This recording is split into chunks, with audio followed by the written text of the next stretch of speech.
welcome back to Six Tool Podcast. I'm your host, Todd Cabrera. This is episode number 6, Fort McKenry. With me today is Michael McKenry. How's it going, man? I'm doing well. Thank you. I appreciate you having me. I'm looking forward to this. And I like the name, Six Tool. That's that's Yeah, that's a that's a cool name. So it is. I've seen it around now that I've started it. I've seen it around a few times, but it doesn't seem like uh, people kind of use it for the same meaning I do. I own my own baseball program. And so for me, obviously we always want a 5 tool baseball player, but for me, I want the 6 tool guys. And the last piece of that is the mental side of mhm. the game, because, if you have a poor mindset, it can really tank all the tools that you do have in the bag. So I like the guys that can mentally toughen it out on the field. And the reality of it is that's life too, right? You have to be able to kind of get in the muck to get through it. If you can't, you're not really going to get that far, or you're going to play victimhood. You never want to do that either. So I think the harder it gets, sometimes you should look at it and say, "Man, I'm getting really close." Because if Yeah, it's not hard, you're really just not challenging yourself enough. And that's why that 6 tool is so important. And the separator, you hear it all the time, is that mental side. But a lot of times, what's not identified is what mental side do you need to focus on? Because they right, call it mental skills, right? Well, there's multiple skills there. I like to think of it as mental conditioning because it should never stop. We should build an engine instead of building a skill set, right? You can build a skill set and never use it. But if you build right, an engine, you have to use it. So I always think about how can I build my best engine and make sure to maintenance that engine with the right people around me, with the right things around me, and the right challenges pushing me forward. Because a lot of times in today's realm, especially in baseball, we are chasing the wrong things and we're not challenging ourselves constantly to fail. And if you're not right, failing consistently, you're not going to succeed, especially in the game, but even in life, because you're not going to learn much. If you pick everything that's a win, you're not going to be learning. And learning for me is the biggest key for mental growth, for physical growth, for spiritual growth. You have to continually challenge your beliefs, challenge your thoughts, challenge your training, challenge your goals, your plans, and everything, because that process will shift very quickly. If you're not adaptable, then what are you, right? oh You're yeah, going to be a revolving cycle of the same.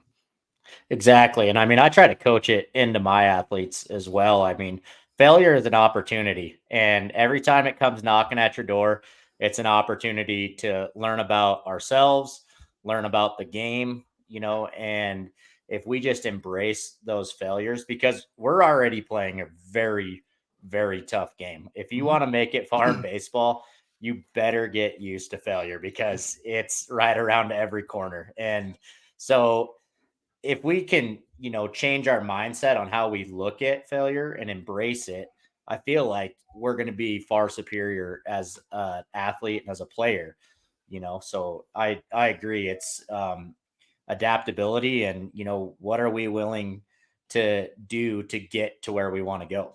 Well, let's take that a little bit further. Let's think through this for a second and say, okay, how do you grow the most in life, right? We'll start with walking, right? Yeah, How does that work, right? You try to crawl, then you pick yourself up, you try to balance, and then you fall down. yeah, What if in that moment you're just like, nah, I'm good. I'm just going to crawl the rest of my life. right. Right? No, you don't. It's really society ruins everything because they put limitations on you. I think being naive and saying, why not? And why can't I is a better way to go than ever saying like, no, I just don't want to, I don't want to do that. I don't want to fail. I think Yeah, failure is a blessing. And if you're not willing to look at it, then look inside yourself and say, why? And then the biggest thing is ask yourself, do you really want what you're saying? yeah, Because I will tell you right now, I didn't fail until I got to college. And then I didn't know what to do. I put myself in the hospital. I worked so hard and I ended up having mono. I ended up having MRSA and I ended up having a knee surgery the next year. I did succeed that year. But if it wasn't for the failing year before and the 17, 18-hour days I was putting in, hitting in the morning, working out in the morning, going to practice, hitting at night, coming back and watching and putting the ball in the tee for all the pro guys that were there, it was just constant. And I was yeah, chasing something and I didn't know what I was chasing. I had no identifier. I had no end goal. I had no light. And if you don't have that, when you do fail, you have no reason to get back up. Once Right. you do, you'll fail and you'll fall forward. And then you realize it's kind of like crawling, right? I just moved a couple feet. And those couple feet will teach you something. But you have to be willing to look at it, and you have to be willing to make a process that has some identifier of a win along the way, because you need the wins to build confidence. And so Right. often we look at things and we find the little baby wins that we can control. And honestly, I want to understand, how do you adapt and how do you overcome the things you can't control? Because those are the things that Right. are really going to separate you. So we could talk about the mental side all day long. The problem is how are we putting it to use? How are we going out there? Like, I don't want to hear about breathing. I don't want to hear about all these different things unless you're putting it to practice. Like, we Right. talk about box breathing, we talk about we talk about, I've tried a lot of it. And it's like, how do I do it when I'm in the most stressful situations? Because that's when you need it. And Yeah. everything in this industry is a lot of times coaxed and taught in controlled environments. It's Right. when it's uncontrolled. So if you're not doing that, that's a problem. So yeah, you're onto something when you're talking about that, but it's a blessing, and kids should look at it like that. But that's not how life's set up, right? Everything nowadays is, there's no consequence, there's no responsibility, there's no ownership. And if you really want something, all those things matter. Right. Oh, absolutely. And I think it just goes back, to for me is being in that mindset is that life is happening for us, not to us. And how I grew up in the foster care system. And I think for, my younger years, I was really stuck in that fixed mindset of like, why is this happening to me? And obviously, as I got older, then I came to realize, well, this was all just a test, to see how I could, come out the other side. And then I really jumped to that side of the mindset where all these things happen for a reason, and it happened to make me a better person, to make me a stronger person. Hey, Um, can I throw something out at you? what's Um, that? Everything happens for a reason. I 100%. actually disagree. Oh, I bet you've never okay. heard that one before, right? No, no. It only happens for a reason if you use it, Oh, I like that. right? So Okay. like, yeah, the problem is we say that and then we're just like, okay, yeah, it happened for a reason. Well, what was the reason? How am I going to Right. use that? Good, bad, or Yeah. ugly. Like, my mom grew up in the foster care system, and it was the greatest blessing in a lot of ways for me. It made me naive, it made me believe I could do things I could probably maybe even shouldn't have thought that I could do, because I didn't know any Yeah. better. 'Cause my mom made me believe that because she wanted to give me a better life. Now, that also made me completely naive to life and Yeah. failing Okay. and struggle and pain and trauma. I didn't understand that because my mom protected me. So there was good and Okay. bad, but it's actually been Yeah. a giant blessing all in all. If I'm willing to look at it right in the face and say, yeah, this is what it is, this is where I'm at with it, be a good self-identifier and honest about it. And then you can say, yeah, that did happen for a reason, because you can't explain why someone gets raped. You can't explain why you grew up No. in the like, why did your mom and dad decide to give you up? Well, who knows? And you can Right. look at it and say, you know what? That happened for a reason, because look where I'm at now. I don't think I could have been the person I am today, because if I didn't challenge myself to be better and be bigger than that, right? And then you also have to have the reality that they had a reality too.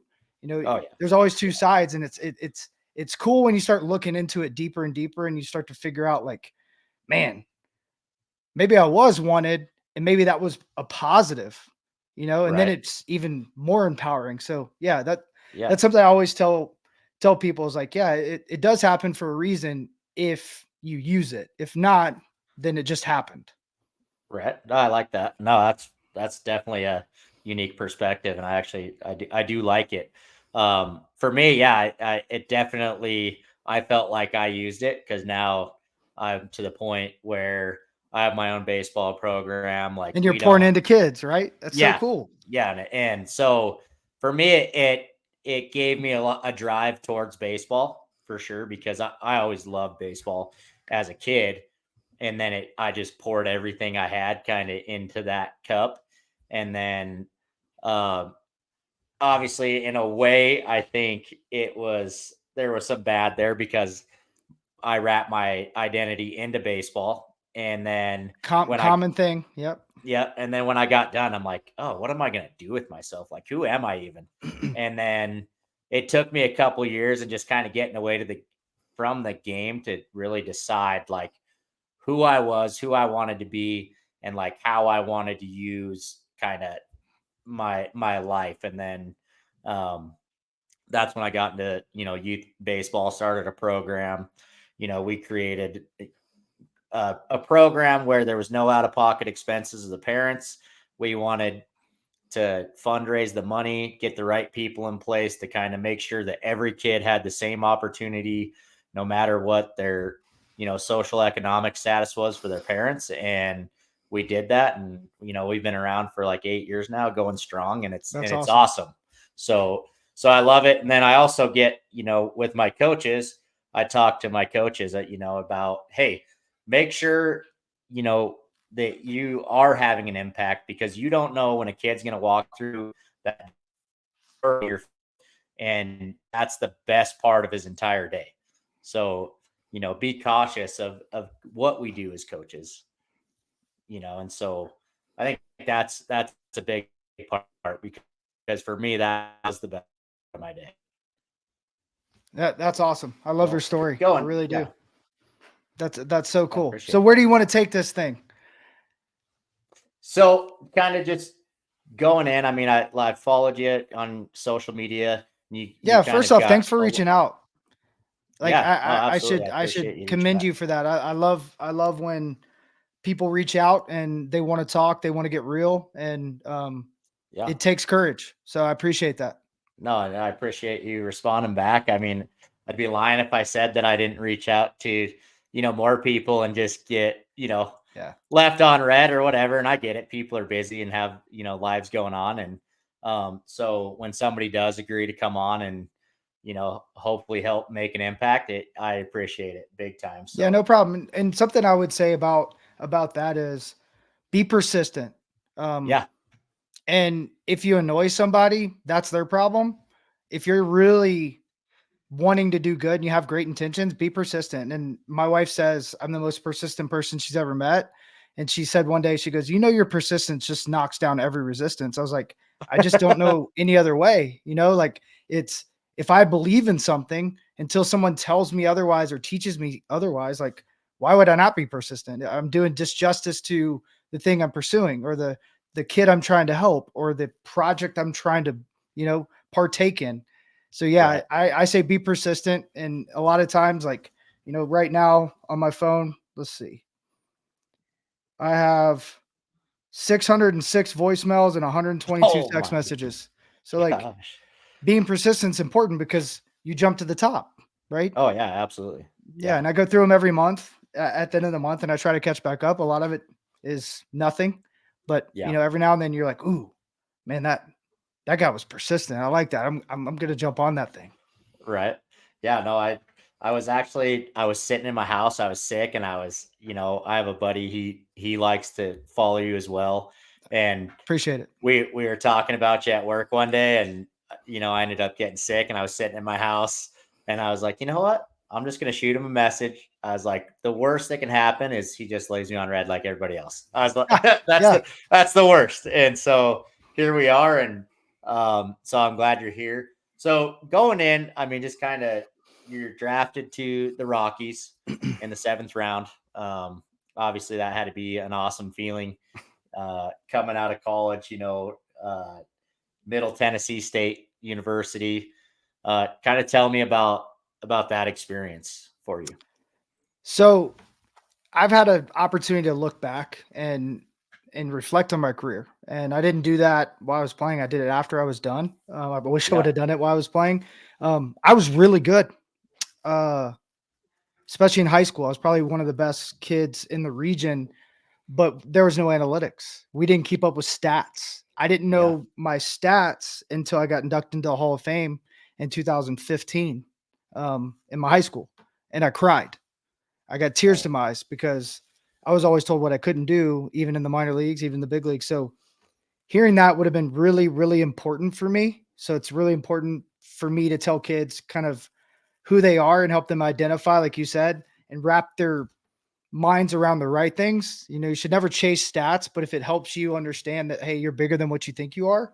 I thought humility was the most important thing, but you only can have humility if you understand the greatness that's within you, right? Because Yeah. then you can actually be humble about it. If you don't know, you're just being completely naive to what's around you. So that was one that kind of blew me away. So when I look back at my recruiting process was really weird. I was, all state every year, we were second in the country and nobody was really calling. Early on Clemson called and that's where I wanted to go. And Coach Corbin went to Vanderbilt. He was assistant coach and he called me. He's like, dude, I'm sorry. I don't know how to get you into Vanderbilt. I had 2 learning disabilities and I I didn't take tests well. So my grades were great. My ACT score wasn't. He didn't know what to do. So he said, Jack Leggett has your number. He'll be calling. He surely did about 4 seconds later and said, hey, man, got your number from Corbs. What position you play? So I took that as an indicator that maybe he doesn't know who I am and maybe I should move on. So that was my Yeah. first like bit of recruiting. So yeah, from there I started pursuing. And ended up I pursued Middle Tennessee State over and over again. I wrote a letter. I called. I left messages. Um, I found out later on that they were recruiting somebody else. They said no, thankfully, and I ended up at Middle Tennessee State. And the first question the coach asked me, very hard nosed, and he comes into my house and says, "Hey, do you want to catch?" I said, "Yes, sir." He said, "Good. If not, I was going to leave with your scholarship." Um, and I'm glad that happened. I needed a strong male influence, somebody that was really, really tough. And it's a big reason why I fell in love with the hard nosed, gritty side of catching. It is tools of ignorance for a reason. He didn't make anything easy on me. I was never good enough. That was good and bad for me, but all in all, I think it made me who I am today, or partially. So went to Middle Tennessee, had a huge fall. It was really, really hard. Some of the older guys were really, really tough on me because I was in their mind, a big recruit. My name was big in the state of Tennessee. I didn't realize that at the time, but I got hit just about every other fall game. 94 in the back, 92 in the head.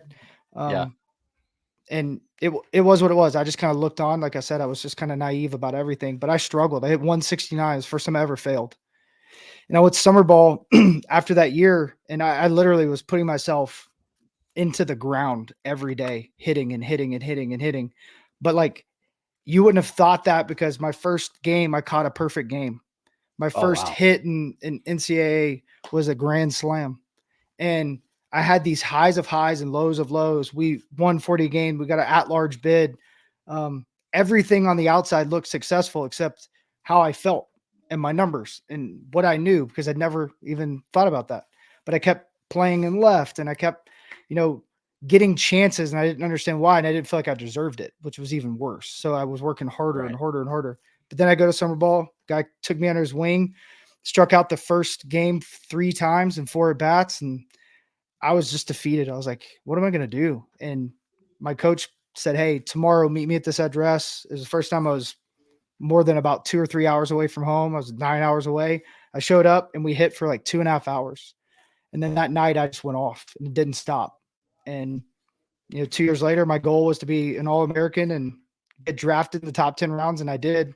And it was tough, looking back saying, man, I was an All-American. I got drafted in the 7th round. I don't know if there's another All-American that didn't get drafted in the top 3 rounds. And I thought that's where I was going to go. So it was weird, being an evaluator now, working for USA Baseball and helping as a consultant in a lot of ways. I look at evaluation completely different than most because I think about what's that human being been through, who are they? How bad do they want it? What's their headspace? Because you can't get a good evaluation off of just exit velocity, off of projectability, because you don't know anything about what they're doing at home. So Right. I think it's been a blessing, but yeah, that's kind of how my story unraveled, and um, I love every bit of it. It was a little bit of a mess, but yeah, I I was blessed and got a great opportunity to go with the Rockies after a crazy, crazy college experience where I met my wife. Like I said, I had my sophomore year. I had mono, lost 45 pounds, then had MRSA because I was not supposed to play. I did end up being all conference, but because I pushed so hard and then went to summer ball, ended up catching 70 games in summer ball and had knee surgery that fall. Um, in my draft year. So, yeah, I think all of that gave me more and more understanding and held me to a standard that I maybe couldn't keep in my own mind. But at the same time, every single time I was getting hit, I just believed that I was going to get better from it. I don't know where that came from. Maybe it was my mom, but I really did. And I know my wife was very, very supportive in every single way. But man, I just felt like every time I got knocked backwards after that first time when I failed, I felt like, man, I'm going to get better from this. I'm going to use this moment. Oh, they say I can't be on the field within 10 days. I'm going to be on a 9. I'm going to be on an 8. And they're like, you can't. Well, I did.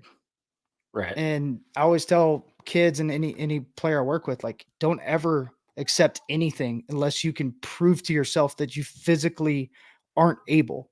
But there isn't a can't. Like, you may not be able to do something because it's just not in your being, but don't say can't. Nobody can tell you you can't. You can figure out a way. It may be a different version than you expected, but there's a way. Oh, absolutely. Yeah, and I agree. I mean, there definitely is a way, and I think for you, it obviously sounds like you had some mentors in your life that played a big part too. And I know for me, I had my high school baseball coach was kind of That's uh, my guy. The high school yeah, baseball coach. He led by example. And we're still ex- close to today. Yeah. yeah, and that's that same with me. I mean, me and my best friend growing up, his dad was our high school baseball coach, and he kind of pushed me to see. I was a catcher all the way until high school, and he was like, "Listen, like you're not going to catch on this team." And he was just straightforward with me. He's like, "If you want to play, he's like, you're going to be in the outfield." He's like, "You're fast." He's like, "It's where you're going." And I was super mad at him. I was just like, pissed. And he pretty much gave me the options. He's like, get better and work at it, or just, sit on the bench and pout. And I was like, all right, and so I was like, I'll work at it, but you need to be up here hitting me fly balls and working with me every day. And he was like, deal. And he showed up before practice, and my first year of like in the outfield, I was atrocious. I was like, oh my gosh. I remember the first fly ball I was camped under. I thought I was going to catch it, goes right over my head. I was embarrassed and pretty defeated, like in that moment, as a freshman. And I just kind of put my head down and started to grind. And that next year I was all conference, and then it was kind of just that upward trend from there. Um, and then I ended up going on to play college and winning a defensive player of the year award as a center fielder. And so it just, but really, I mean, if it wasn't for him, I'm like, that probably doesn't happen, because he kind of just sat me down and gave me that reality check that I Mhm. needed. And it, for me, it kind of catapulted my baseball career. And then he left my junior year and went on to coach college softball. And he was, extremely successful, which was a bummer, for me. But I was glad that he went and, found some success on his own, because he just wasn't getting the opportunities, he needed in our hometown. So it That's was awesome. awesome. That's But awesome. but Yeah. he's a great dude. And so, I mean, going on, like, mentality wise, what did you do to prepare for a game? I feel like a lot of youth players, really don't know how to prepare for a game. I think that's kind of a lost art, for some of these younger kids. Yeah. So I always when I do stuff like this now, I look at it of like what I did and then maybe like perspective of what I would do now. And I think everybody's completely different. And I think it's first really important to understand, where do you want to go? What do you want to do? And then what type of headspace are you in? And then try to identify exactly maybe what you need personality wise. I always say personality is always more important than any philosophy, than any practice plan, because you're going to have to figure out how to combat some things that maybe don't work for you, but it's part of the agenda. So for me, I I created a routine early on, and I married and we were not getting a divorce ever. And I would have done it until I'm blue in the face, and I got really good at it. One of my nicknames was Mike the Mechanic, because I would do drill after drill after drill. I would hit and hit and hit, and I made some mistakes because of that. Because I fell in love with what was comfortable, what was good when I was having success, and then I would learn something new when I was failing or when I didn't feel good. I would do something different, and then I would fall in love with that, and I would do it and do it and do it. Couldn't afford lessons consistently. So when I did go work with a hitting coach, I'd probably get one a month, right? Maybe two. And I would do the same thing over and over until I got to go back. So good, bad, or ugly, I was reinforcing something, Right. and it was persistent, but it maybe wasn't adaptable. And that's the thing I'd probably change the most about, how I would prepare um, for a day. I would completely change that now. I would throw different elements at me. I would prepare for what's ahead of me instead of, just for the day. Um, and I would constantly challenge myself, but I would also have a foundational thing, whether it's hitting off a tee, whether it's doing one hand drills, things that made me confident and feel good. I need to feel good. I need the feel drills that I need, and then go from there. And then as I got older and went further and further, I started focusing on more serving the guys in front of me. So being a catcher, I had my best year in the major leagues when our pitching coach and our bullpen coach kind of butted heads. I started running the meetings for the advanced scout. I caught all the bullpens when I wasn't playing, and I took some young guys under my wing while I hit 315 because I Yeah. was so focused on this other element that I wasn't worried about where my hands were or how comfortable I was in the box. I just figured it out, and it was Yeah. really good for me, and it made it simple. The routine was pretty consistent, didn't really change all year long. I knew what I wanted to do in the cage.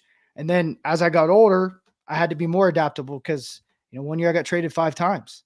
Yeah. And all the traveling after knee surgery, my fifth knee surgery at the time, I was like, I'm wearing down. My hitting coach was like, hey, let's figure out biomechanics. Let's talk about your biomechanics so you understand, and let's figure out what's best for you. So I wouldn't hit on the field most days.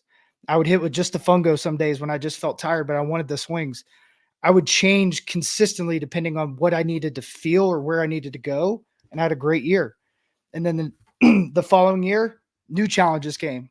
And I learned all that from some guys that were in the military, some Navy SEAL guys that I train with, that they train for like literally about 18 months before they go overseas. And most of the time when they go overseas, the missions are so simple and so straightforward, nothing wrong happens. They're like, what, is this it?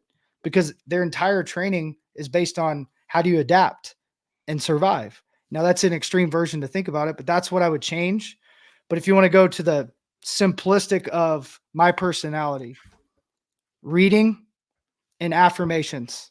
So I would read, I'd put my phone down, I'd read a book. It would slow me down because I'm high strung. And I would find a place in the clubhouse or outside, and I would watch myself hit like good swings, good blocks, good throws, and just reaffirm with a song that I would hear. And there's a great study that about 20% of that is retained when you hear that song without the video. So I would do some different things.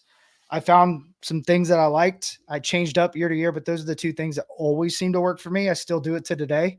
Um, Being on air, you know, just to slow down and kind of get my thoughts together. I'll go in the bathroom um, and get ready. I say put on my war paint. I put on music, and I just let it play. I don't think about baseball. I don't talk, and I get my mind right. So it's just like you got to figure out what works best for you, and the only way you're going to do that is you have to try it.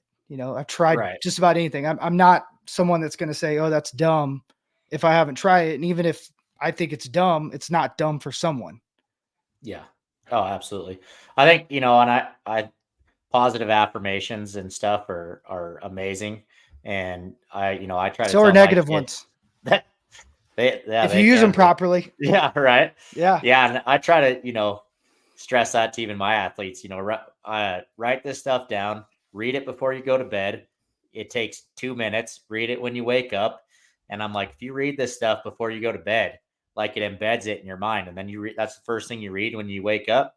It's in your head, first thing. And Do you ever tell um, them to believe it? to believe their affirmations. Yeah, like because yeah, you read it and you may retain some of it, but like think about something you've studied, right? Yeah. And 3 weeks later, do you remember it? Mm, A lot of times no, probably right? not. Yeah. Yeah, it's like what do I need from this? And that's what I'm saying is like you always got to do a self check and say, Right. am I believing what I'm saying? You Yeah. know, No, because it's one absolutely. thing to create that habit, right? and Oh that's yeah. a positive. And then the next stage is, am I believing what I'm saying? And Right. listen, I'm 1000% a believer in speaking it into existence. I tell people Yeah. all the time when I go speak at places, I said, I did everything I wanted to do that I said I was going to do from a 5-year-old. I said I was going to be a major leaguer and a Hall of Famer. I'm both. I just didn't identify that I wanted to be a major league Hall of Famer. Think Oh, about okay. that. So that Yeah. specific thought could have changed the outcome of where I ended. Right. Because when most of the time when I've said something, I truly believe it, and that reality will come true. And if it doesn't, a different version of that reality seems to come true. It's really cool. So that's why I always say, like, make sure they believe it. Because if you Oh don't yeah. believe it, it doesn't matter. It's like I watched that video over and over again. Not it had nothing to do for I wouldn't even watch my swing. It was to clear my mind, Yeah. And it's like, ooh, like most people are like, oh, you dig me film. I'm like, yeah, but it's more or less like it clears me. Right. But at I first it got was you. for me to dig myself, you know? Yeah. And Yeah. that's No, that's for why sure. like things just always are in flow and adapting. And that's why you have to kind of self-identify where you're at, even as a kid. Right. Yeah, and I agree. I mean, I think obviously if you believe, in something or in yourself, right? I mean, that's the one thing I kind of tell my kids is be your number one fan. I mean, that's probably Mhm. the number one thing I try to coach into them is that you have to believe in yourself more than anybody. And I grew up realizing real quick that there was more people, clapping for you to do bad than for when you did good. And so I really believed in myself because I wanted to beat the foster care system, get away from my life, and so I knew I had to be my number one fan. And sometimes I ended up in and out of like 26 foster homes, 4 group homes. Man. And so for me, it was like baseball is my way out. And I really like channeled everything into baseball. And then I'd get, those foster parents that would be like, well, what if baseball doesn't work out? It's gonna work out. And that was my response all the time is And it I did, know that right? I'm going to get to where I want to go. It did. Yeah. It definitely did. And I, um, definitely had aspirations of going farther. Ended up tearing my labrum in my shoulder and, having some shoulder issues. And then now rotator cuff's gone. And so but I did what I wanted to do. And now it's like I have a chance to give back and Mhm. help kids, push them to that next level and hopefully lay a foundation for them to understand like what it takes.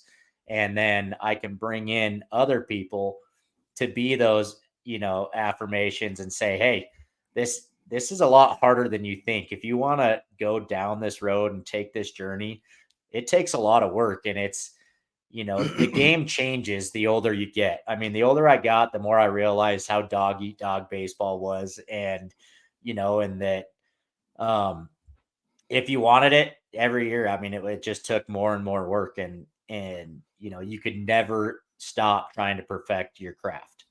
And so I really try to push that into my athletes that, well, if you think things are hard at the high school level, wait till you get to college and a coach's job's on the line if you guys don't perform. I was like, it's even harder. And I was like, and then when you move up, it's even harder. And so, and then the reality is I think everybody thinks that being a professional baseball player is always like this um fancy thing. And low pro guys don't make very much money. And I don't think that a lot of kids Make a lot more understand that. now, that's for sure. No, they do now. But back in the day, I'm like, we got guys sleeping in their cars. Mhm. If you're playing frontier ball or just low pro, I'm like, you barely have enough to pay your cell phone bill. And I was like, so I, really try to put things into perspective for my athletes that how important it is to work and grind, surround yourself with a good support system if you really want to pursue baseball. I mean, it's a tough avenue. And Yeah, and uh, it's something that, like, I'm very passionate about. I have a deep passion to help good people win and help pull out potential in people, but a lot of times they can't, especially kids, they can't say what they want. Right. Like, do you want to play in the major leagues? Yes. Okay. What's that going to take? And they'll just look at you like, Oh yeah. what do you mean? Like, well, have you not done any research? Like, find Right. someone that is in the same town as you, that is similar, that made it to college. Then find someone maybe in the same town or a town like it that made it further. What did they do? Then Hmm. who made it to the big leagues? What did they do? Go talk to them. Go learn from Yeah. them. That's how you're going to learn from their mistakes. That's how you're going to learn from their positive, things that they did. If you don't do that, you're doing yourself a disservice. If you think you got it figured out, you're going to fail. I Right. could guarantee that because, it is hard. But I'll never forget when I got into Pro Ball, I'm buying my own bats and nobody else was. And I was like, why are they not buying their bats? Why would they use that crap over there? This is Right. it. This is your Yeah. only shot. Like Yeah. I always say, like if I didn't get drafted in the 7th round, like I would have taken out a loan. Like I wouldn't even thought twice about it. I'm a business. My business needs Right. to succeed. Yeah. So $1,000 to buy 12 bats to have Major League Wood, if it gives me 30 points on my average, is a chance to stay in the game. And Right. these Oh kids yeah. look at it like, oh yeah, I can't do this. And like I've told kids before, and it's been real that they're like, what's it gonna take? I was like, you got to move out of mom and dad's house. And they're like, Yeah. why does that matter? I was like, well, let's see where you're at. Next year, they're still there. Like, and then it's like, okay, well, I moved out. I'm like, you're still living with somebody else. Like, Yeah. make it to where you have no other option but to succeed. You have a blanket to fall on. If you Right. have no blanket, how far could you go? And that's a reality a lot of kids won't look at. Oh Like yeah. if you think you're good in your area, get outside your area. Yeah. If you think you're good in that next stage, get outside that. If you're wondering why Right. you're not getting invited to something, ask the question why. And most of the time they won't. And most of the time it's the parents' fault because they don't Right. give the responsibility to the kid. Oh yeah. No, I So agree. yeah. And that's why, like when you're talking about foster care, you had to learn it your own way. And Right. that should be a teaching tool that every parent should rely on with you because you had to take ownership. You had to take responsibility of the dream that you're chasing. I did too in a completely different way, but like it's so important. And that'll be a ever growing evolution of understanding if you allow it to be, right? Right. But Oh most yeah. kids don't want to do that. They want to go go do their 30-minute lesson and not say, well, why did he say that? Like, why do I always feel good in the cage, but I suck in the game? Yeah. But then you go back and try to get something else and you still aren't growing. If you rely on someone you're working with, you will never succeed, Right. right? Oh, I agree. Because we're supposed to empower people as coaches. We're supposed to give them the tools to succeed and then watch them flourish. And then when they need you, they come back. And I use a car um, analogy, right? I want to be a mechanic. I may teach you how to, drive at first. And then I'm going to teach you how to use that gear shift, 5-speed, even though most people don't know what that is anymore. And then all of a sudden, hey, we're going to just clean your car. Let's take care of this stuff. And then next, we'll maybe change your oil, maybe change a filter. At some point, your brakes are going to go. At some point, you're going to blow an engine. That may be surgery. How are we going to work through that? And Right. then all of a sudden, you're doing it on your own.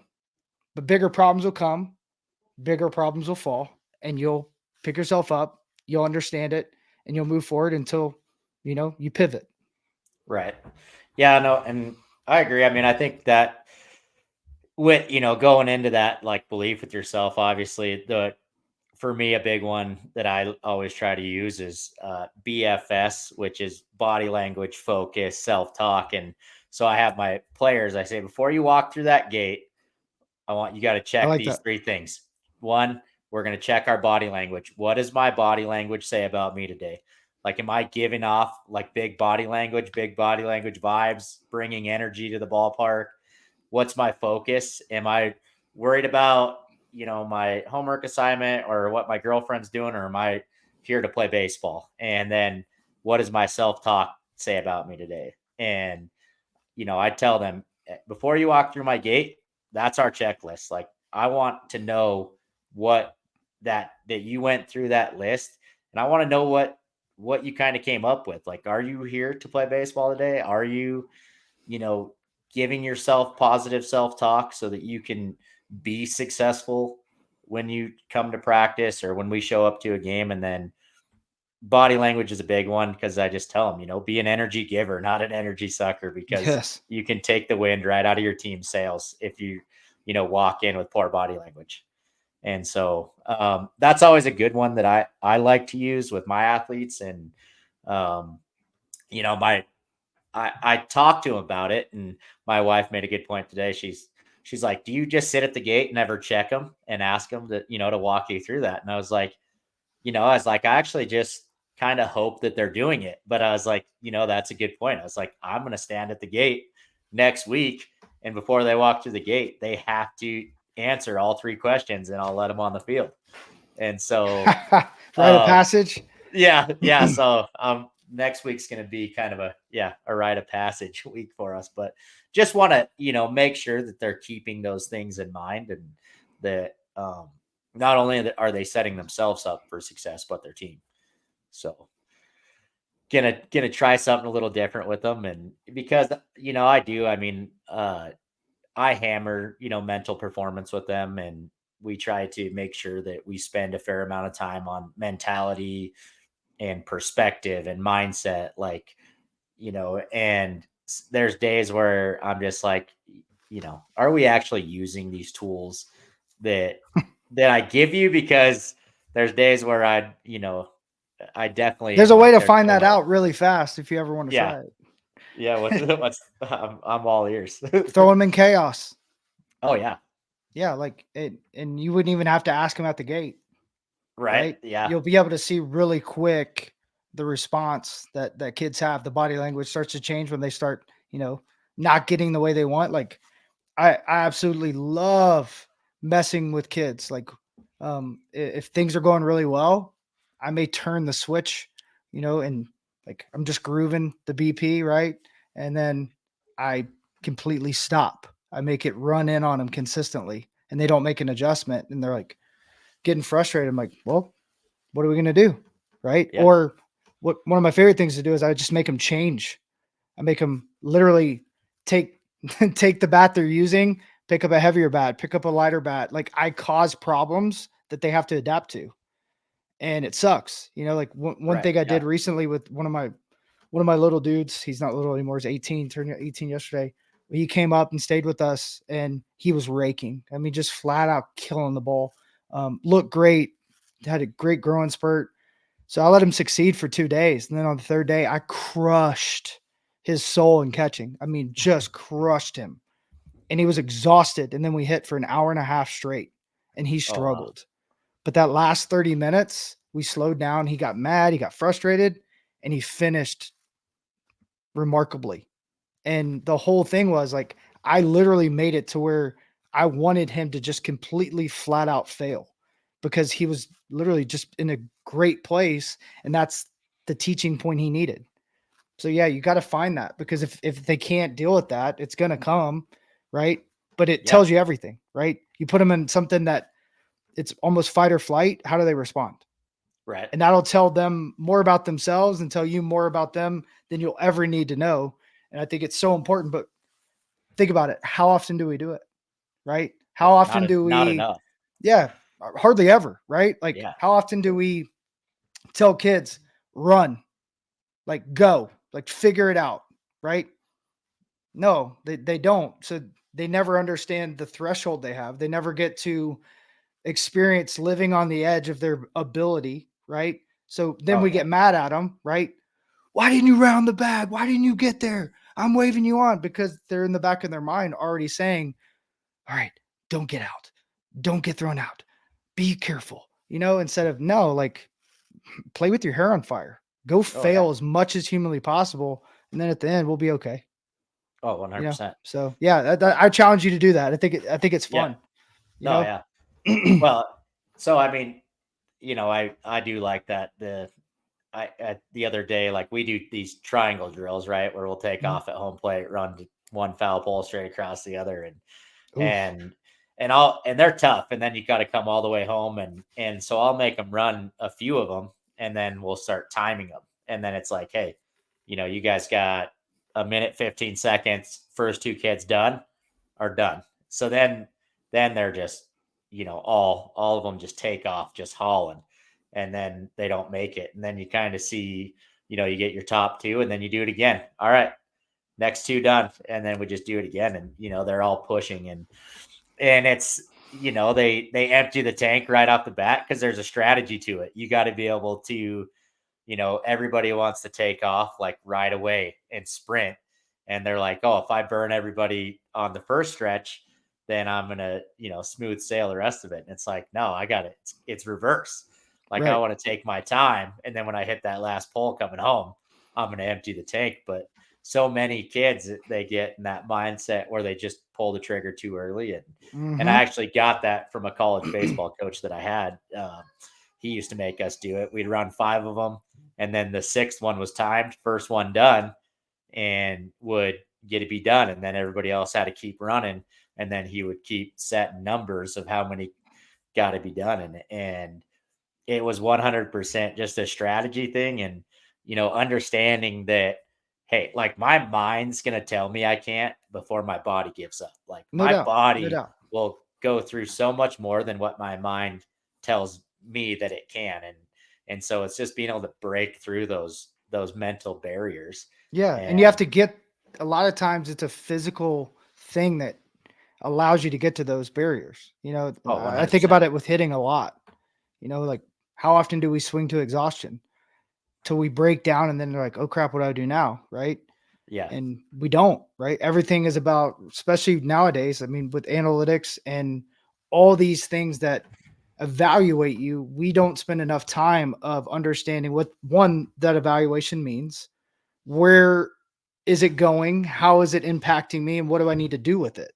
So Right. that's a game plan. And then two, like none of that matters in a 56 game college, season. Right. Game 56 matters, right? But we don't play for game 56. We play for the day. We play for the optimization, right? And optimization is dead in baseball. It's not it's not real. And I get in arguments with people and they talk about injuries in sports right now and I'm like, "Well, how do you know a kid's threshold anymore?" True. Someone's decided that 90 pitches is good enough in a research study that was controlled. Uncontrolled a research study and let's see what happens. Well, it's kind of hard to do because you don't want to hurt anybody, but like everybody's built different. That's why there's some Olympic athletes and there's people that don't make it to Olympics, right? They're built different. Why is that different? Yeah. I've met a lot of people that have been Olympic athletes, and the one thing I can tell you is there's no stop button, Oh, yeah. right? Because they have one shot. But like everybody that's little Timmy and little Johnny's getting protected, but they'll play 76 games, but they have no threshold. They have no understanding of like what's too much, what's not enough. And I say go find it. Go figure that out Right. because you don't know until you know. And you just said it, right? Yeah. In those polls, like that's how you find out. But that thought process, that mentality is dying, right? We're It trying to is. create a bunch of Lamborghinis nowadays. Well, Oh, you don't drive your Lamborghini every day. That's the yeah. problem.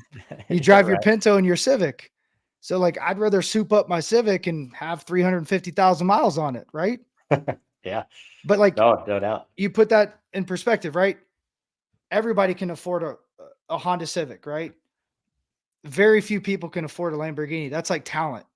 And Right. it's like, how can I be the best version of this with a threshold that knows it I can go Yeah. and then close that gap? But Right. availability is the best ability. That's the seventh tool for you, There we go. right? Yeah. I like Because it. like Oh, that's one thing that we don't talk about enough, and kids break down way too quick. Like you said, you had a torn labrum. I did too. I had a slap tear. I had someone say, "You don't get surgery and do this." And what they told me, my eyes rolled back in my head. Like what? They told me to snatch. I love Olympic lifting. He was like, snatch more. This guy was one of the smartest human beings on the planet. I shouldn't have been around him, but I was very fortunate and blessed. It was a God moment. So I did. And guess what? My arm stopped hurting. I built up everything around it and then blood flow and everything else. My body healed itself. And I threw more and I did, real rehab. And I constantly was adapting and changing and doing different things. And my body said, oh, okay, I get it. We need to get better. And it did. Well, And that's I'm not saying that's right, wrong, or indifferent, but there's a different way you can always look at it, and you don't know until you know. I use David Goggins as the best example. Dude failed buds 3 times. His third time, they said, you cannot do this. You're not like physically able to do this. Well, that's when he passed. right. He had shin splints and microfractures all in his shins and his legs, and they healed as he was doing buds. Your Oh, body wow. can do things you could never imagine Oh, if 100%. you allow it, right? But it is here. You have to say, I'm doing it no matter what. And that why has to be so big that when that pain or that threshold comes, can you go further, or am I got to back off? And then you say, okay, why did I back off? Do I need to go back? How do I pursue what I'm trying to do? That was too much. And then at least you know that's the threshold. That's where I'm Yeah. at. That's an honest evaluation. Oh, I agree. Actually, I had when I tore my labrum, I had a pitcher tell me the same thing. A guy that was pitched for the Angels Oh, tore his that's cool. labrum, and he's like, "Listen, do not fix it." And he was like, Yep. "You just gotta work out." He's like, "Build up everything around it." And he's like, "I tore it. I went from throwing in the 90s." He's like to seven. I was throwing 76. He's like, I've been rehabbing this year. He's like, I'm back up to 87, 88 miles an hour. And he's like, you got to build it up. And so I did the same thing, elected not to do surgery because back then there really wasn't. I mean, success rates still aren't very high on labrum tears, anyways, as far as surgery goes. So I was like, It's okay. because the And rehab sucks. yeah, well, that's true. Yeah. I've had a buddy that's had surgery 3 times on his labrum and it just keeps tearing, and I'm like, "Why do you keep going back in to get that thing fixed?" Mhm. And Yep. so, yeah, I agree. I mean, I think your body's, like, capable of so much, we don't ever test that limit to see what it actually can But do. we do, right? We just don't in certain areas in certain sports. And I'll tell you Yeah, one of that's my true. one of my theories.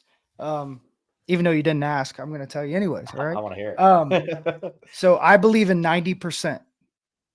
People talk about 100%, 110%. I say, can you stay 90% year round? But how do you know you're 90%? Right. Yeah, So if you have an exit velocity, we'll use that as example. Your average exit velocity is 88 miles an hour. You're a high school kid hitting off a machine, right? Now that consistently is 88 miles an hour. So December, when you call me, I walk into the cage, I should be able to get somewhere in that 88 range. On my best day, I'm 100, right? That's my 100. You have to look at it and say, that's a threshold I can hold and sustain. I do it with weightlifting. Like if I walked out right now, I haven't been getting after it the way I should, but I should walk under a bench press and be able to do 275 without warming up. Period. If I'm not, I have something going on. I should be able to squat 315. Will it hurt? Yeah. But my body said, that's it. I got to be able to do that. And I had to lower that after I got done playing. But like, I know that that's what I'm capable of. So when I walk into certain situations, I know I'm at 90%. And I say that'll allow you to stay ready. And if you stay ready, you don't have to get ready. right. And there's a Yeah, lot of great research. There's a lot of great understanding that if you understand those little things, you may have a better chance of staying healthy. Like too often people are like, oh, you need to, you know, take 2 weeks off. Well, do I? yeah, What does that mean? What do I need to take 2 weeks off of? Right. right, And there's no understanding. But if you say, okay, you need to be at 90% in throwing and you have that threshold, well, yeah, you may take 2 weeks off from throwing a baseball, but you're going to be throwing a football. You're going to be doing, rehab exercise. You'll be doing something, maybe swimming, because if I needed to push the go button, I can push that go button and be at 90%. And I got right. that from one of my mentors, and it's never failed. And if Yeah, you understand it, it at least gives you a place to stay. So then the disappointment starts to dissipate, one. And then two, you understand yourself. You identify, like, okay, this is who I am, this is where I'm at. That can always raise. But then when a coach says, why do you do that? You have an answer. And then when you have yeah, an answer, he's like, okay. And they may respect you. But most importantly, and this is what hurt my career more than anything, is I was always looking for affirmation. mhm. So now I'm not, because I have an affirmation of my 90%. So Yeah, that's a theory I have, and an understanding, because you know that's what I've seen the best in the world at. whether it's special operations that I've gotten to know or Olympic athletes, they have one shot, right? Right. In special forces, you die. In Olympics, you get one chance every 4 years. Right. So you can't say on that one day you're not going to have a tummy ache. You can't Yeah. say on that one day you don't have the runs and you got to go kill a terrorist. What are you going to say? Right? Yeah. You have to say, all right, I'm at 90%. Yeah. And that only happens if what? You go do it in those situations. So you understand, yeah, that is my 90%. So you have all these understandings. You put yourself in positions to understand how to perform on so many different levels with so many different situations and then adapt. When you adapt, you don't die, is what they say. Yeah, no, I like that. Yeah, I mean, that for us, I kind of goes back to it. We use the pout or prepare theory. You know, Yeah, either that's good. you either pout or you're prepared for the opportunity to Yep. come, and when it comes, when you're not ready, it might not come again. So, Yeah, and you know, you may think you're prepared, but then you get a lesson, right? yeah, Yeah, you're oh, like, "Oh, absolutely. okay. I thought I was prepared, but I'm not even close. Well, yeah, What are you gonna do now, about it now?" Right? You're right, either gonna exactly. punch, right, or Yeah, pout. exactly. So, I mean, you go to Pittsburgh, they nickname you the Fort. Mhm, Obviously, defensively, I mean, you're dialed in.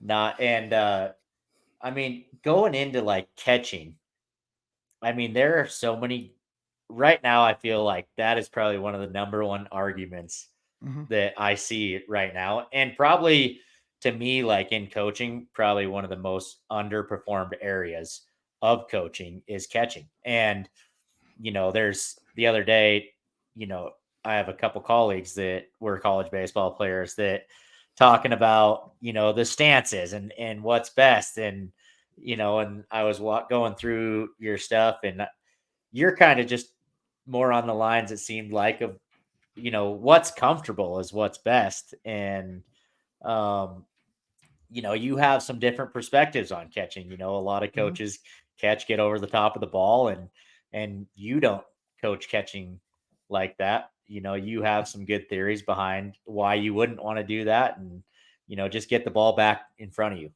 so that you have a chance to do something with it. So for me, I mean, I feel like catching's just gone really underperformed by coaches. I see a lot of coaches that go through their entire practices and their catchers don't do anything. And um, it's just really tough to see. So I just kind of wanted to hear your thoughts on catching a little bit, and, get a little insight, on catching, because I feel like it's probably one of the most evolved positions in baseball. Yeah, where do you want me to start? Do you want me to start with the catching, like the coaching side? Yeah. Like that that thought of them not taking the time to iron out a plan for the kids is ridiculous because they touch the ball every single play, right? So make Right. that make sense. You really want to win? No, you don't really want to win. And if you're not consistently learning, one, who the kids are, where they're at, and evaluating to understand how can I help them, that's a problem. So Right. the argument's kind of silly to me because it's two different tiers of ability. The arguments are knee down, non knee down, traditional, non traditional. Well, it all plays, and it plays in Yeah. the big leagues and it plays in the minor leagues. Today, for example, we're playing the Phillies. I'm a pre and post game analyst for the Pirates, and I'm watching Remuta lets two balls get by him and a pass ball. Completely, unorthodox for him. He did get hit in the wrist the other day, but you ask why, right? We You evaluate why, right? It wasn't because he was on one knee, right? It's because he didn't move well to his glove side. He just got hit. So maybe he has to change on that given day based off of a situation that happened the other night when he got hit on the wrist. Maybe that's in his head. Maybe it's a mental thing. So there's so much more that goes into it. So I tell kids, you know, from 6 to 66, because I really have worked with guys that catch at 66, 70 years old because I do Oh, these dang. fantasy camps. And I say, be adaptable. The day's going to tell you different things. The pitcher's going to tell you if someone's dialed in, yeah, get on one knee and just catch it, right? Yeah. Can I present it? Can I throw it? Can I block it? That's it. If you can do those things, then who can argue with you, right? Right. And there's reasons why guys are on their knee. There's reasons why to not be on your knee, but it all starts with way before you get on the field. Where am I at? A kid needs to build leg strength. So he needs to catch in all different facets, all different ways. And it's actually harder to catch on a knee if you do it properly than it is in a traditional stance. These guys that are teaching it don't ever catch. Mhm. I I occasionally go block. I occasionally go catch a bullpen, and I will until I physically can't, because it is completely outrageous to coach without doing it, right? Feel it, understand it, and then you're saying, okay, well, that 12-year-old that's growing has mobility issues. I'm 39, have had surgeries. I do too much, and I have mobility issues. So maybe I can relate to him a little bit different, and we can work Yeah. on mobility together. So first, you have to evaluate where you're at. What's their understanding? How often do they work? What load can they handle? And how is their mobility? If they can't move, right? If they can't get in a traditional sign giving stance, then we probably should start with the most basic thing. But if we're just going to work on receiving and they need to just figure out how to keep their head still and catch, put them on one knee, right? Mhm. Make them stay still, make the eyes stay still, and have them understand where the pocket is and how the pocket is the eyes of the glove. And I want to match the ball plane with that pocket. If I can't have them do that in a different stance or a different way, then I'm not teaching them how to actually receive a ball properly. So there's good and bad in all of it. Right. And the problem is when someone's certain about something, run, Mhm. because it's only certain to that guy. You Right. can watch a Major League Baseball game, they give the high target every single time, right? Make it make sense. And if you can't make it make sense, you have to ask why. Why are they doing that? I've asked a lot of guys, they have no clue, Mhm. right? Yeah. Where's the pitcher want you to throw it? That's the all that matter. Where does the pitcher want the target? Yeah. If he's missing up and you're giving a sign up consistently and you're not trying to go up, if that's not where he is starting that pitch based on the movement profile, then there's a problem because you haven't talked to him, and that's the only thing that matters. So it's like there's a lot to it. But if these coaches aren't creating a plan prior to practice for these guys to work on their mobility and get in a good place, working on hand-eye coordination, and then moving into, can you be in these positions properly? So Mhm. I constantly, when I teach, I talk to them in position. So whether it's on my toes in a sign giving stance, on one knee in a blocking position, set back where I'm stretching my meniscus or whatever. So that way we're talking and they're working their mobility and they're in the position that may be a little bit uncomfortable. Right. And I do Zoom calls in my squat still to this day. And I think that's all so important. So it's a lot to understand it, but it's so simple. It's like you just want to slowly build this up. And sometimes it's understanding of how they need to move their glove.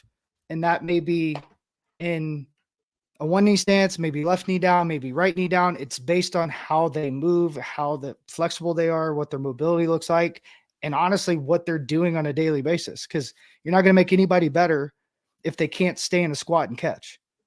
So, Right. like, the argument really is like where you're at. You know, Yeah. you're playing it here. That's all that matters. We'll move on from there when we can. So when I teach as much as I can. And then I say, keep switching, keep trying, and let's see where you're at. And then you evaluate and we'll keep moving forward. Yeah. I like it. Yeah. I think that. I mean, I do think And there's hey, obviously. my question is for you. And most people buckle up on this. It's like, what's the argument? Like, I ask this all the time. Like, people are like, oh, it's lazy on one knee. I'm like, okay, well, blocking's gotten better and pitching's gotten harder. So make that make sense. Right. Right. So Yeah. that's squash. That's at the big league level. I'm not talking about high school. But if Right. I had a kid that could do that, yeah, it's going to be the same result. But if a guy doesn't have any clue where it's going, or if the biggest problem I see is they tip all the pitches because it gets so predictable when they go to their knee and which knee they go down to, when they're going to throw, when they're not going to throw. Like a high school game's a joke sometimes. And it's the Yeah. best kids on the planet. And you're like, Right. dude's tipping every pitch. This is unbelievable. So you can run just circles around them on the base pass if you get on. So yeah, it's just it's looking at it for what it is, like, and then throwing. Every kid just about will use the ground better on one knee properly than they will in a traditional stance or a secondary stance, because they'll lose the ground so fast and you get all your power from the ground. That's how you actually move and connect properly with that kinetic chain. So it's just funny. Like there's really no arguments, because you can actually put, time to it. You can put, real tests to it. And when you can do that, like, what are we arguing about? We're arguing about your ego, right? Right. As a Oh, coach. absolutely. No, it is. And I mean, I have kind of that theory as a coach that if you don't know like what you're coaching and why you're coaching it, then you shouldn't be coaching it. And Yeah. And if it's just because that's the way we did it, right? Like, come on, yeah. kid. Like, Oh, yeah, the that's game's the going to constantly worst. change. Yeah. Well, and the game's changed. I mean, biomechanics studies on the body, like there's so much information out there to coaches these days. I mean, It's too like much. we should be a student of the game just as much as we expect our athletes to. And we should be constantly trying to learn. And I strongly believe like as a coach, if I'm not trying to keep up with like the information available, then I'm not doing my job. And I got something for you. Stay right there.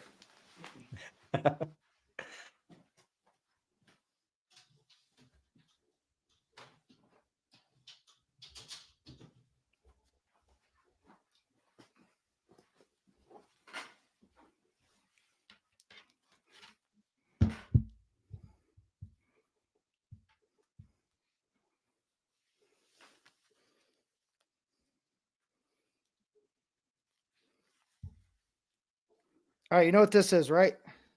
yep. I'm going to solve every problem in coaching. It's a baseball. Okay. Right. I tell this to Yeah. kids. When people that own facilities, I always apologize in advance. And I apologize to parents. This thing does not have a brain. Correct. Correct. This thing cannot talk. Correct. Correct. Right. It'll never lie to me. Correct. Correct. You know what will? My coach, my mom, my dad, my teacher, myself. Right. So if someone argues about a catching stance and a kid throws a 1-9 on a one knee, but he throws a 2-1 in a traditional stance, this didn't lie, No. right? If a kid Yeah. hits a ball, absolute missile, right? And he's standing up tall with a leg kick, right? This didn't lie. No. It never will lie. Ever, ever, ever. Like when kids are like, oh yeah, I hit that so good. I'm like, where'd it go? Like, well, I almost hit it out. I'm like, but you didn't hit it out. So the ball didn't lie. It's an out. Ball It'll never never lies. lie to you. I And that's agree. the one thing I always say is like, if you throw a ball and you're true, right? You have good grip and it's true, it's going to go true. The only way this thing could tell you something different is because somebody nicked it, or it has substance on it, or there's wind, but it's still telling you the truth. It's saying, I have a nick. The wind's blowing in. Yeah. It's always going to tell you the truth. So there's no argument when you're actually being told the truth constantly with this thing. Right. Right. Oh, I agree. So Yeah. No. it's the best way to teach anything is just say, this thing won't lie to you. Ball never lies. It'll never lie. No, I agree. No, I like that. That's funny. Yeah. Isn't that funny? That is. No. Yeah. Well. Yeah, that's a good one. I thought you'd like that. Yeah. Well. It has no effect if I don't have a ball.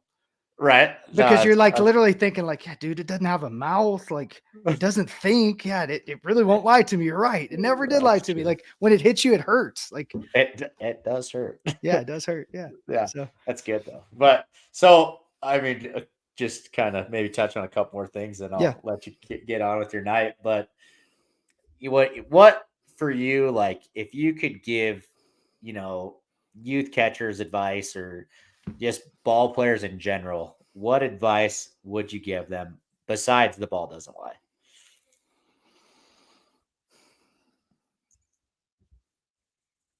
Probably three. I'll come up with three. I have two right off the top of my head. One, Okay. have a reason. Two, always assume they're wrong, including yourself. Mm. So that way you can constantly be asking the questions you should be asking. And then probably the third one is get really uncomfortable. I So like that. I that like that. you can take that any way you want, but like those are three things that I think are really, really important. And the best way I would say is rot is Rot. responsibility, ownership, and test. Mm. Okay. Rot. I like that. Yeah. I'm gonna write that down. I'm gonna write that because I do like that. I actually, that's a And the big reason one. But why it, the reason why I say rot is if you're not doing those things, you will rot away. yeah, that's true. I agree. And then yeah, that's good. I mean, I constantly tell my players get comfortable with being uncomfortable because that's how we're fixing stuff and that we're getting on the right path. Yep. But then go back to number two, right? Yeah. How do you own that? What's uncomfortable, Right. Yeah. right? And that's where you'll be willing to get uncomfortable in certain areas. The biggest growth is going to be where you don't want to go. Yeah. Like they always say, like the greatest light comes from the darkest tunnels. And 100%. that probably better than anybody, right? Yeah. And we've all been through trials, but like that's something that kids don't do in baseball, right? They don't want to go face, you know, Paul Skeens. They want to go face Timmy Two Step. This is what they Right. want to go face.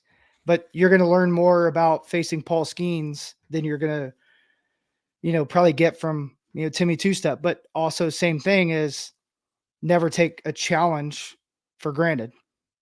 It can teach Yeah. you something.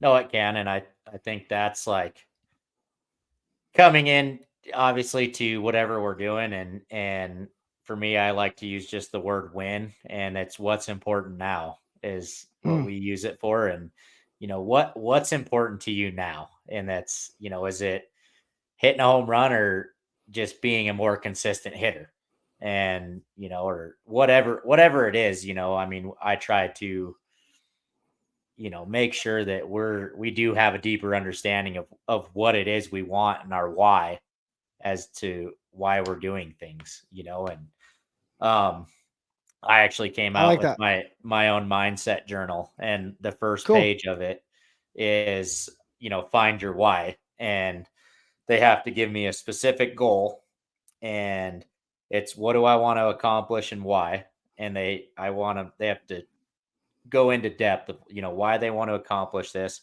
and then they need to list three benefits to if you know they achieve this goal. What are the three benefits to them?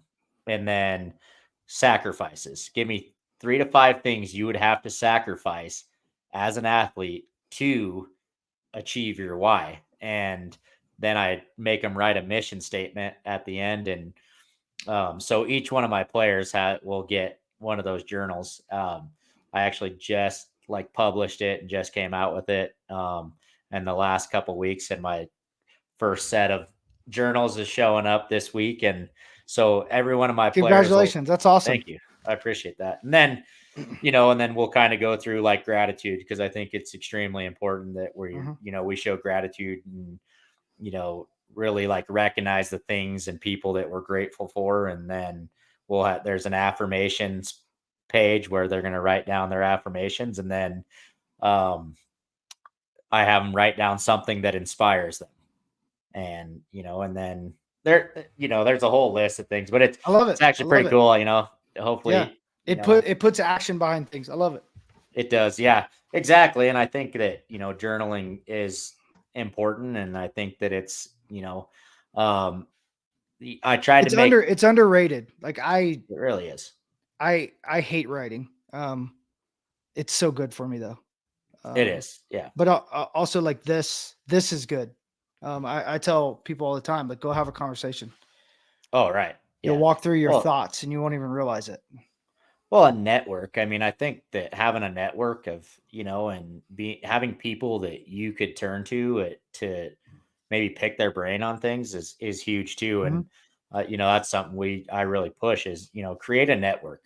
And because somebody you might not have the answer, but somebody else might have it. And mhm. just being able to reach out to them and get it is extremely huge. And um so I just think that's extremely important, That's is good. Yeah. creating a Yeah. network too. And So you said the word gratitude, something I've been processing a lot lately. And I think you go back to your body language. I think gratitude is seen through example, through your mm, action. I think you could say you're grateful for something, but the proof is never in the pudding, especially in the days like, oh yeah, I'm just so thankful for this opportunity. Well, you're not thankful for this opportunity. Every bit of your actions are showing that you're not thankful for this opportunity. Well, what do you mean? Well, let's go through it, yeah, right? And so often, like I always say that about gear. yeah, Like kids prove really quickly how much they care and really like how much their parents get them too, right? Like I used to give stuff away. Like I don't have the glove I caught my last major league pitch in. I don't really have anything except some jerseys because I gave it all away. And what I realized is there's a power of three.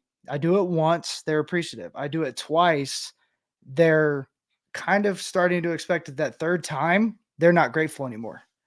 mm, They're and it's really, you know, been resonated over and over. What I've learned is I pull back. mhm, I take it away, not in the sense of anything I gave, but I take away the time I've given. And then when they come back, I make them take the responsibility of something to prove that it's a want to, yeah, and that shows the gratitude, yeah, So for sure. I think that's really, really good that you put that in there. And kids can write something down and then at the end you just say, well, go back to your journal. Did you Yeah, hit it? Did you do it? And it's real, right? Once you write it down, it's real. That's why it I is always real. tell people if you really want something, put it in the world. Right. Like if you want a six pack, right? Post it every day. That's why 75 hard with Andy Frisella works, right? He Yeah. makes it seem like, it's 75 day. No, it's you have to actually take a picture and look at that picture. I just was told the other day, um, I'm about to start eating good and everything. Like the hard part is like my lifestyle's tough with this. So I either end up not eating, which is not healthy, right? Right. Or I eat something I probably shouldn't. And dude, one of my buddies goes, take a picture of it. I'm like, Mm. what do you mean? He goes, take a picture of it, send it to me. He goes, you'll never feel like a bigger slob than if you send me a picture of you eating a burger and fries from Five Guys. I'm like, touche, my friend. Yeah, Touche. that is a good But point. that's real Yeah. accountability. It's just how far you're willing to go. And I think like when people balk at things, I'm like, okay, then what is your thing? You Right. got to have something. And if you really want something, there's something I love sharing this with guys that love the mental side. Kobe Bryant, right? The Mamba mentality. Everybody uses it. Yeah, oh, yeah. But there's this one interview and it sticks with me to this day. And I always say, I will help anybody on the planet pull out the potential they want and get where they want to go. And I will guarantee to a certain extent if they sign the contract. Ooh. Kobe Bryant was asked, Kobe, you're up 2-0. Aren't you happy? He goes, what's there to be happy about? Job's not finished. I signed a contract. Job's not finished. And that part hit me so hard because do it with somebody that says they want to get to the big leagues, right? Right. All right, let's write a contract with the lawyer and sign it. How bad do you want it? What are you willing to give up? What are you willing to sacrifice? Like you said, realistically, that's a real thing if you did that. Yeah. That's why I say if you take out a loan, you'll take a loan out to go to school, but you won't to chase your career in Major League Baseball. What? Right. Make it make Yeah. sense, right?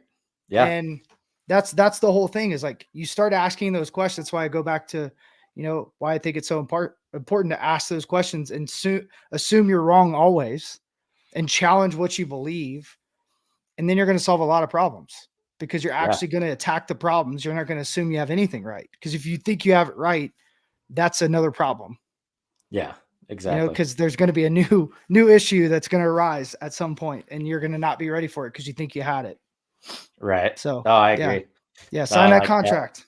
Right. I'm gonna be printing off a bunch of contracts when we get done with this. Well, yeah, but like a lawyer just told me recently, I'm into a bunch of stuff, and he goes, "It's not real until it's signed," and I was like, Right. "Oh, oh, I'm gonna use that the rest of my life." Right. No, Right? I Like it's agree. so good. Like it's not It real is till it's good. signed.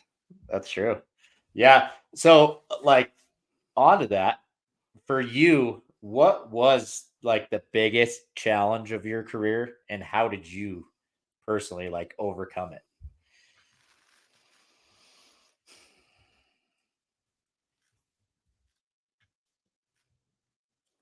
That's a good question.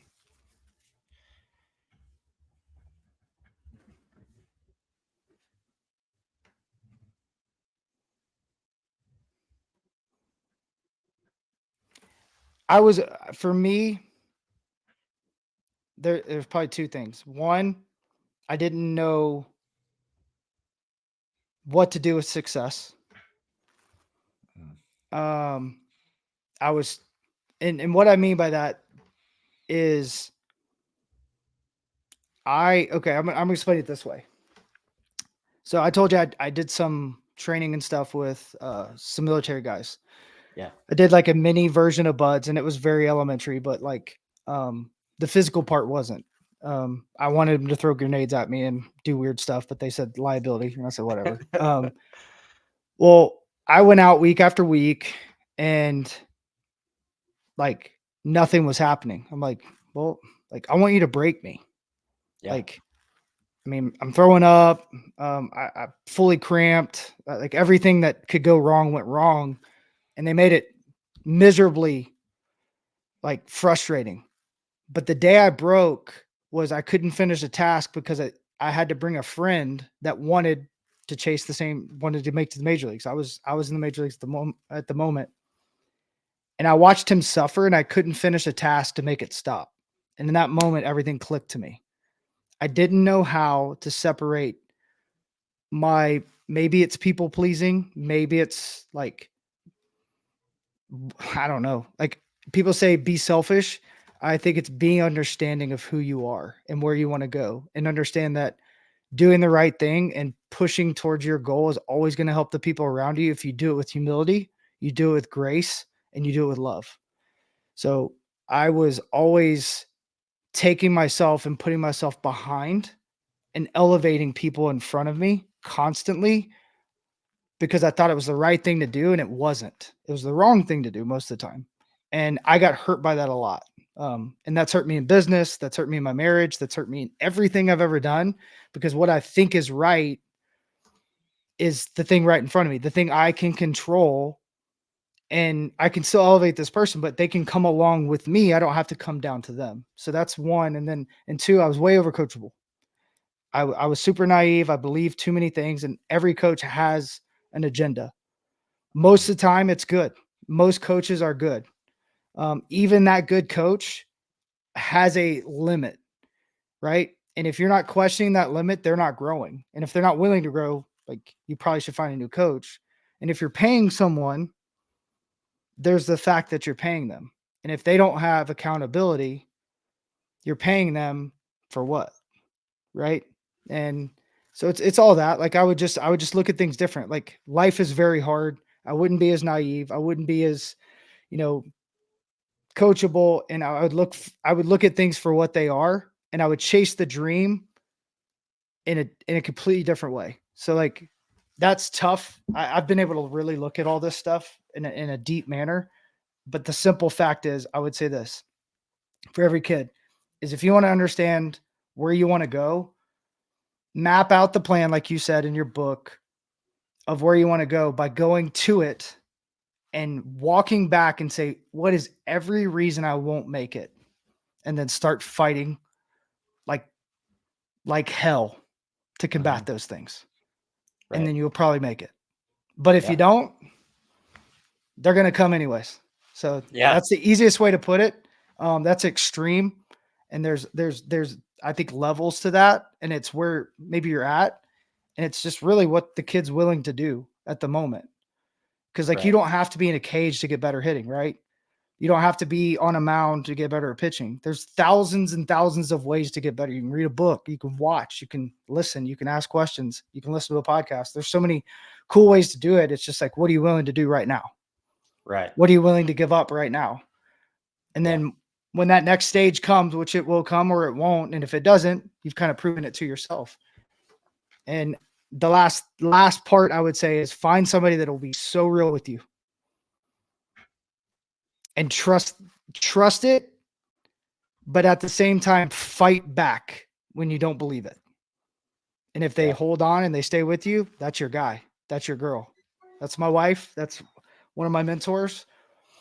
And that's what you need. You need real people, you need a good community, and you need a reality of where you are and who you are. And if you don't have that, it's going to be very hard. You still may make it, but when you get there like I did, I didn't have an understanding of where I was, why I was there, what I was supposed to do. I was being told one thing and the opposite was happening. I was so confused. I'm like, what am I doing wrong? And I always put it on me.